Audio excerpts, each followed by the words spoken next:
మాట్లాడారో అర్థమైంది. అవతల వాళ్ళు కూడా టైం ఇవ్వాలి కదా. మళ్ళీ ఇస్తాను కంక్లూడ్ చేద్దరు కానీ మళ్ళీ ఇస్తాను మీకు, మళ్ళీ ఇస్తాను. ఎస్ సచిన్ గారు నమస్తే సార్.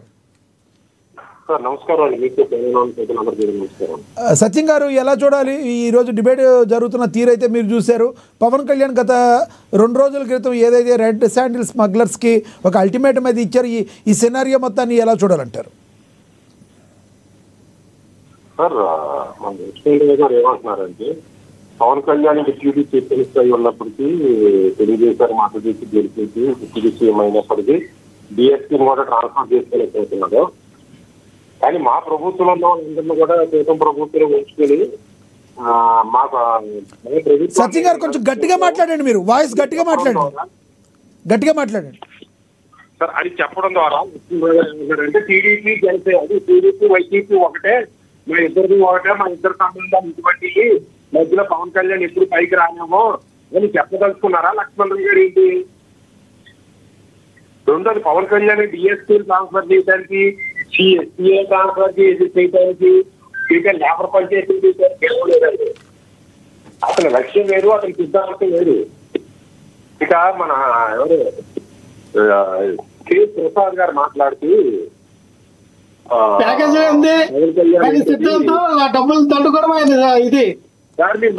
ఒక్క నిమిషం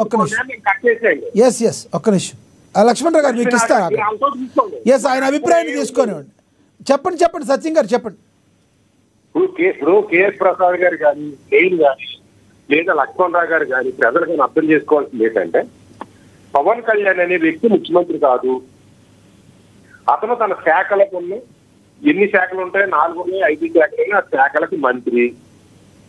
రాజశేఖర రెడ్డి గారు సీఎం అయినప్పటి నుంచి లేదా చంద్రబాబు నాయుడు గారు సీఎం అయినప్పటి నుంచి చంద్రబాబు నాయుడు గారు కానీ రాజశేఖర రెడ్డి గారు కానీ జగన్మోహన్ రెడ్డి గారు కానీ రాజశేఖర రెడ్డి గారు కానీ పేరుకు మంత్రులు కానీ మంత్రులకి ఏ పవర్స్ లేవు అనేది ప్రజలకు తెలుసు. అటువంటి పరిస్థితి నుంచి పవన్ కళ్యాణ్ అనే వ్యక్తి తన చేతుల్లో ఉన్న శాఖల్లో ఇండిపెండెంట్ గా నిర్వహిస్తున్నాడు. రైట్. అలాగే రాజశేఖర రెడ్డి గారు కానీ చంద్రబాబు నాయుడు గారు కానీ జగన్మోహన్ రెడ్డి గారు కానీ లేదా కిరణ్ కుమార్ రెడ్డి గారు కానీ ఎవరు చీఫ్ మినిస్టర్ గా చేసినప్పుడు కూడా కనీసం 10 దొంగలు పట్టుకున్నాం. ఈ 10 దొంగల ఖరీదు 10,000, 10,000, 10,000 కోట్లని ఏ రోజే నాకున్నారు కూడా చెప్పలే.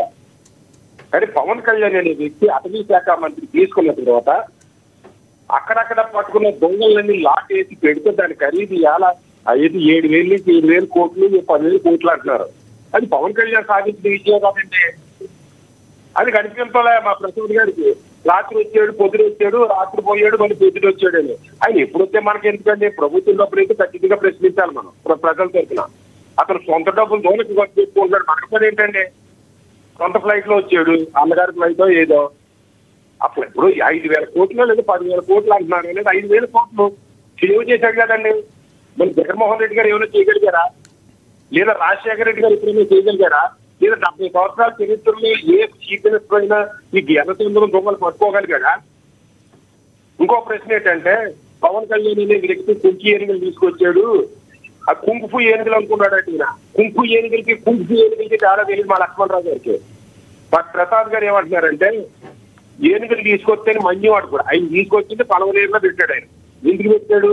చిత్తూరు జిల్లాలో ఏనుగులు వచ్చి పంటలు నాటేస్తున్నాడు, నష్టం చేసేస్తున్న ప్రజలు కోరితే ఎలక్షన్ లో హామీ ఇచ్చాడు, చర్యలు తీసుకుంటానండి. దాంట్లో భాగంగా చిత్తూరు జిల్లాలో రైతులు కాపాడడానికి కుంకు ఏనుగులు తీసుకొచ్చి పెట్టాడు. అరే చిత్తూరు జిల్లాలో ఏనుగులు తీసుకొస్తే చిత్తూరు పంటలు కాపాడతాయి కానీ మంజులో ఎందుకు కాపాడతాయండి? ఈ ఏనుగులు తీసుకెళ్ళి మంజులో పెడితే మంజులో కూడా తెలుసుకోవాలి.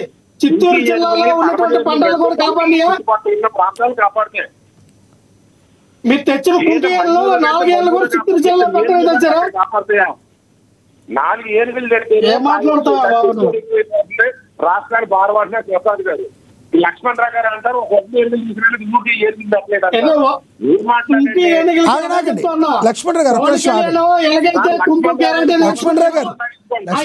మీ క్వశ్చన్ ఏదైతే ఉందో అడగండి. మీ క్వశ్చన్ ఏదైతే అడగండి, మీ టైం వచ్చినప్పుడు అడగండి. ఒక్క నిమిషం అడగండి లక్ష్మణరావు గారు, ఒక్క నిమిషం ఆగండి. ఆయనకి 4 తక్కువ సమయమే ఇస్తాం మనం.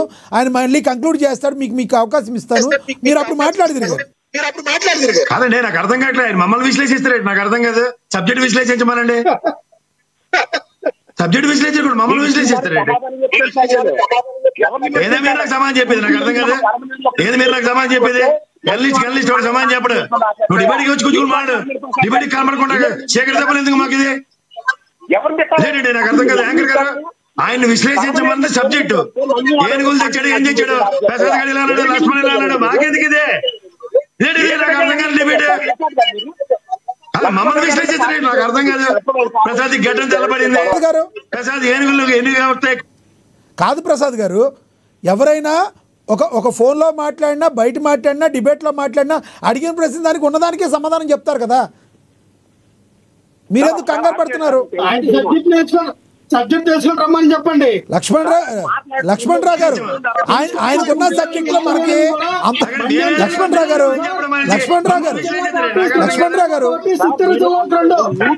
ఆయన టైంలో ఆయన మాట్లాడినండి. మీరు అడ్డుపడతాం కరెక్ట్ కాదు. ఎవరి టైంలో ఆయన మాట్లాడాలి. ఎవరికి సబ్జెక్ట్ ఉందో ఎవరికి సబ్జెక్ట్ లేదో ప్రజలందరికీ తెలుసు.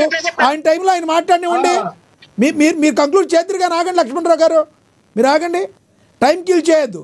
1 minute కంప్లీట్ చేయండి. సత్యం గారు కంక్లూడ్ చేయండి సార్. ఇప్పుడు సీజ్ ద షిప్ అన్నాడు పవన్ కళ్యాణ్. సీజీ చేయలేదు, షిప్ చేయలేదు, లంచాలు తీసుకుని వదిలేశాడు అంటున్నాడు. ఇప్పుడు పవన్ కళ్యాణ్ సీజ్ చేసిన షిప్ లో సుమారు 5 కోట్ల నుంచి 10 కోట్ల విలువైన ధాన్యం బస్తానికి బయ్యం బస్తానికి సీజ్ చేశారు. మరి పవన్ కళ్యాణ్ లంచం తీసుకుంటే బయ్యం సీజ్ చేసి ఇస్తాడండి. ఆ లంచం ఇస్తాడు పిచ్చోడే ఏంటి? సార్ బియ్యం వదిలేసిన లంచాలు ఇస్తాడా? అది గౌరవపూర్ చంద్రశేఖర్ అవ్వచ్చు, లేదు ఇంకొకటి అవ్వచ్చు, పుల్లయ్య అవ్వచ్చు, ఎల్లయ్య అవ్వచ్చు. మరి బియ్యం తీసి ఆ మాత్రం తెలియదు అండి లక్ష్మీంద్ర గారికి. మీ సాక్షి పేపర్ తెలియదు, లేదా ఈ మీడియాకి తెలియదా?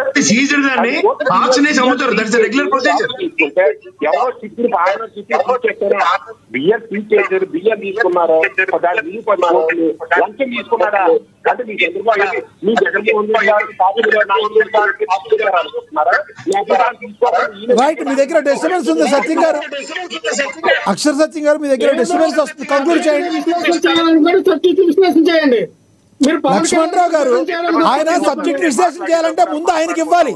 లక్ష్మణ్ రావు గారు మీరు విశ్లేషించకుండా మీరే క్వశ్చన్లు చేస్తారు. ఆఖరికి ఇచ్చిన ఆయన మీరు ఇచ్చిన దాన్ని కౌంటర్ చేయకుండా విశ్లేషణ ఎలా చేస్తారు? మీరు కూడా కామెడీ చేయమాకండి.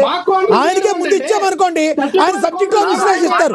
ఒక్క మాట ఫోన్ లో ఒక్క మాట లక్ష్మణ్ రావు గారు ఎవరైనా విశ్లేషణ చేయాలంటే ఫస్ట్ ఎవరైతే అవకాశం తీసుకుంటారో వారు విశ్లేషణ చేస్తారు. సెకండ్ టైం లాస్ట్ తీసుకున్న వాళ్ళు కౌంటర్ చేస్తూ విశ్లేషణ చేస్తారు. మీకు తెలుసు కదా అది. మీరు కూడా అలా మాట్లాడతారు. సచిన్ గారు చివరిగా చెప్పండి ఏం చెప్తారు? సచిన్ గారు చివరి ఒక్క నిమిషం ఆగండి. లక్ష్మణ్ రావు గారు ఒక్క నిమిషం ఆగాలి. ఒక్క నిమిషం. మీరు టైం కిల్ చేయొద్దు. ఎవరు కూడా ఎవరి టైంలో వాళ్ళు మాట్లాడివ్వండి దయచేసి. కంక్లూడ్ చేయండి. సచిన్ గారు కంక్లూడ్ చేయండి.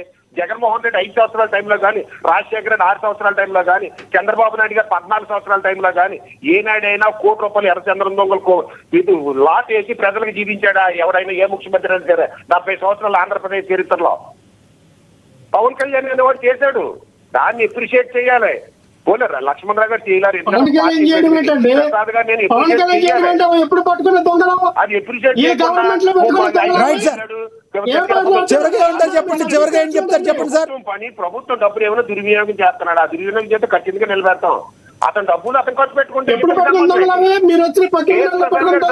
లక్ష్మణ్ రావు గారికి సంబంధం ఏంటి? అయితే అతను డబ్బు ఎక్కువ ఉంటే తగలేసుకొని. ఎస్ అక్షర్ సత్యం గారు చివరిగా ఏం చెప్తారు? మీరు కంక్లూడ్ చేయండి సబ్జెక్ట్ మీద.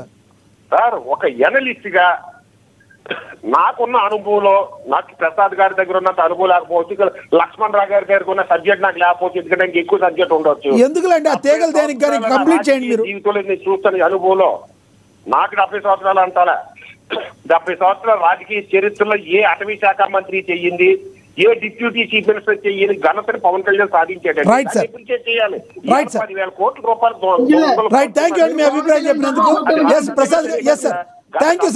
ఏమైపోయినాయండి? అమ్మేసుకున్నారా? లేదా దొంగలు పట్టుకుపోయారా? లేదా చూస్తూ కూర్చున్నారా? ఒకరికొకరు సహకారాలు చేసుకుంటా లంచాలు తీసుకుంటారు. వాళ్ళు తీసుకున్నది ఇలాగే పవన్ కళ్యాణ్ తీసుకుంటున్నారు. పవన్ కళ్యాణ్ కూడా రైట్ అండి. మీ అభిప్రాయం తెలియజేసినందుకు ధన్యవాదాలు. మీ దగ్గర డిస్టర్బెన్స్ ఏదో ఉంది. రోజులు పోయి రైట్ సార్, ప్రసాద్ గారు కంక్లూడ్ చేయండి. సార్ ఇందులో కంక్లూజన్ ఏం లేదు. సత్యం గారితో మాకేం వ్యక్తిగతం లేదు, కానీ ఆశ్చర్యకరమైన విషయం ఏంటంటే ఏ ప్రభుత్వంలోనూ సీజ్ చేయలేకుండా ఉన్నది ఎర్రచందనం ఉన్నది ఆశ్చర్యకరంగా ఉంది. ఆయన ఓ సీనియర్ జర్నలిస్ట్ అయ్యి ఉండి ప్రతి ప్రభుత్వంలోనూ సీజ్ చేసిందని ఆక్షన్ వేస్తారు. ఇది కన్సాలిడేట్ గా ఆయన చెప్పినట్టు 7,800 కోట్లు ప్రభుత్వ ధనం దుర్వినియోగం చేసినట్టే. బాబు ఆయన నిన్న తిరుపతి వెళ్ళి మళ్ళీ సాయంత్రం ఫ్లైట్ కి హైదరాబాద్ వచ్చి మళ్ళీ పొద్దున్న తిరుపతి వెళ్ళాడు. ఇది ప్రభుత్వ ధనమే, ఆయన సొంత ఖర్చులు తెల్లే. ఇది దుర్వినియోగం అంటారు. ఇదే కాదు కానీ అసలు విషయం మాడదాం. నేను ఒక ప్రభుత్వ నిర్ణయం ఇది ఒక ఆదాయ వనరుగా చేద్దాం అనుకుందేరా, అది అటవీ శాఖ పోలీసులు పట్టుకున్న దాన్ని ఆక్షన్ చేయడానికి ఈయన వెళ్ళి దాన్ని పరిశీలించాడు. అటవీ శాఖ మంత్రికి వెళ్ళి పరిశీలించమనండి.